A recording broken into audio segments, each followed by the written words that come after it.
السلام عليكم فتيات، كي دايرين؟ الصحة والاحوال؟ يا ربي تكونوا ديما بخير وعلى خير. اليوم غادي نوصف الوجده، غادي نوجدوا الكعك الوجدي. ديما كنت كنتشهاه، ولكن كنت كنتسنى حتى يجي شي واحد الوجده باش نوصيه يجيبوا ليا، ولكن اليوم طحت في السر ديالو. كيجي مقرمش وبنين بزاف. بقاو معايا باش تكتشفوا الاسرار ديالو والمكونات ديالو. يلا نبداو على بركة الله. غادي نحتاجو فيه كيلو ديال الفرص يكون من نوعيه جيده. غنضيف ليه شويه ديال الملح باش يحيد البسوليه، 3 الساشيات ديال سميتو ديال الخميره الكيماويه، واحد الساشي ديال الفاني، وجوج معالق كبار ديال النافع يكون مهرمش، وشحال ما درنا ديال الجنجلان، شحال ما غيكون منسم اكثر. درت فيه كاس ونص، وغادي نضيف جوج كيسان ديال سنيده. انا كما لاحظتوا درت غير كاس ونص حيت ما كنبغيش الحلاوه بزاف. وغادي نخلط هاد المكونات مزيان باش يتداخلوا بيناتهم، وغادي يتخلط ليا الجنجلان مزيان مع الدقيق قبل ما نضيف جوج كيسان ديال الزيت. ومن بعد غادي نبقى نخدمو. هو الاول بعدا نخدم الزيت مع الدقيق وباقي المكونات حتى يولي مفتت ومرمل، بحال ديال لي طارت، ولا بحال اللي كنديروا في الشباكيه بالاحرى. هاد السير هذا كيخلي ان العجينه ديالي ملي كنعجنها ما كتبقاش تطلق ليا ليدام.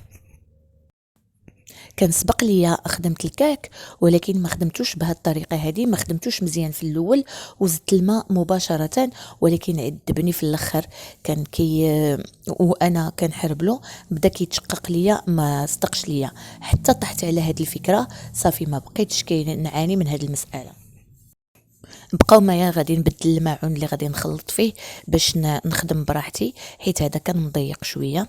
خديت القصعه تكون كبيره، قصعه ديال الطين تقليديه من الطين ديال وادله، واللي تعتبر احسن طين، لا بالنسبه للقصاعي لا بالنسبه للطواجن، ما كيتهرسوش بسهوله. وغادي نضيف الماء. بلاتي نسيت واحد الحاجه مهمه، اللي هو معلقه ديال الخل اللي كتعطيها هذيك الهشوشيه، وفي نفس الوقت كيبقى مقرمش. وكنبقى نضيف الماء بشويه بشويه حتى نحصل على عجينه اللي تكون متماسكه وفي نفس الوقت رطبه. وكما لاحظتوا ما استعملت فيها لا بيض لا زبده، وخصوصا مع الغلاء ديال البيض هاد الايام هو والزبده. بالنسبه للوجاده غادي يلاحظوا بانني ما درتش حبه حلاوه، وكذلك غادي يلاحظوا بانني ما درتش اللي كيسميوه الشنان، حيت هنا في المحمديه او في كازا ما كنعرفش اش كيسميوها. اللي كيعرف سميتها يقولها لينا في التعليق، باش اللي بغاها ياخذها من عند العطار. وكنقسم العجينه ديالي الاجزاء وكندوزها في الماكينه باش نحصلها على هاد الحريبلات. ولكن اللي ما عندوش هاد الماكينه ممكن يحربل غير بيديه. الا كان عندك العوين، وحده غادي دير الحريبلات ووحده غادي تشكل الكعك، ولا الا كنتي بوحدك غادي دوزي كاع الحريبلات ديالك وتغطيهم بمنديل وعاد تبداي تشكلي الكعك ديالك. كنحاول من نكون كنشكل هاد الحريبلات ندير الجناب رقاق باش ما يجيش فاش نسد الكعك ديالي ما يجيش غليظ من هذيك الجهه. وكنرشم قبل ما نسد، كنبقى نرشم بالسكين حتى كنحصل على هذا الشكل هذا. كنظن واضح مزيان من الصوره. نقرب لكم الصوره باش تشوفوا اكثر. كندير الجناب شويه رقاق وكنبقى نشكل مربعات في الجناب بالسكين، وكنرشم الاخر ديالو باش كندخل فيه الطرف اللي بقى في الجهه الاخرى، وكنحاول نضغط باش يتشكل ليا مزيان. وكنبقى مستمره بهذه الطريقه حتى كنشكل كاع العجينه ديالي. واخيرا كنستفهم في اللاطه اللي تكون مفرشه بورق الطبخ.